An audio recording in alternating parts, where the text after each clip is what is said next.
বুঝিয়ে দিবেন, কারণ যদি আবার কোনো আইন লঙ্ঘন করে থাকে হয়তো বিপদে পড়ে অভিজ্ঞতাটা আমার আছে। সবাইকে ধন্যবাদ।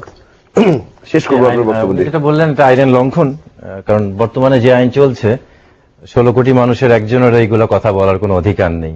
যে বলবে সে জেলখানায় যাবে। 68টা জেলখানা আছে বাংলাদেশে, 1 লাখের উপরে এখন মানুষ, যেখানে 30,000 লোক ধারণ করতে পারে। পুরো রাষ্ট্রটাই জেলখানা, পুরো মানচিত্রটা এখন ডান্ডা বেরি পড়ানো। এই অবস্থায় কথা যে বলতে পারছি এটাই হয়তো বলে চলেছেন। উনি যেটা বললেন যে গণহত্যার সংজ্ঞা 1948 সনে, ছোটভাবে বলি, 1948 সালে জাতিসংঘের আন্তর্জাতিক গণহত্যা বিষয়ক কনভেনশনের 2 নম্বর অনুচ্ছেদে বলা হচ্ছে, যদি কোনো বিশেষ গোষ্ঠী, দল কিংবা সম্প্রদায়কে যদি নিশ্চিহ্ন করতে কোন রকমের আপনি অ্যাটেম্প নেন, তাদেরকে মারেন, সেটা তো আছেই। 3 যেটা বলা হচ্ছে, যদি আপনি তাকে হত্যা নাও করেন, যদি হত্যার ষড়যন্ত্র করেন কিংবা শারীরিক কিংবা মানসিকভাবে আঘাত করেন, তাও গণহত্যা বলে ট্রিট হবে। দ্বিতীয়ত যাচ্ছি ওনার কথায় যে সংখ্যালঘুদের পর যেটা হচ্ছে, এটা তো অবশ্যই এটা তো অবশ্যই নিন্দনীয়।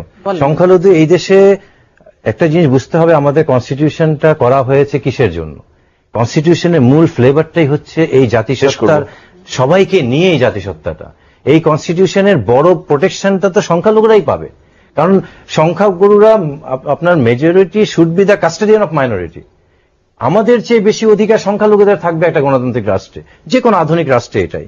এখন আপনি বলেছেন সংখ্যালঘুরা মার খাচ্ছে, যারা করছে, দেখেন এটা তো সবাই, সংখ্যালঘুরা হচ্ছে এমন যে গরিবের বউ সবার ভাবি, মানে সংখ্যালঘু কিছু হলেই সংখ্যালঘুকে সবাই অ্যাটাক করে আমাদের দেশে। তারা কোনো ভালোর মধ্যেও নাই, খারাপের মধ্যেও নাই।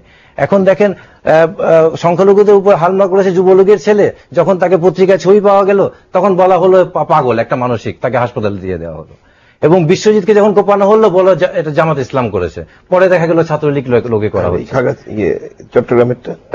চট্টগ্রামের কোনটা সাম্প্রতিক? না, এটা তো অবশ্যই নিন্দনীয়, এটা তো অবশ্যই নিন্দনীয়। সবচেয়ে বড় নিন্দনীয় বিষয় হচ্ছে আপনি মসজিদের মাইককে কখনো ধর্মীয় প্রতিষ্ঠানকে রাজনৈতিক প্রতিষ্ঠানে ব্যবহার করতে পারবেন না।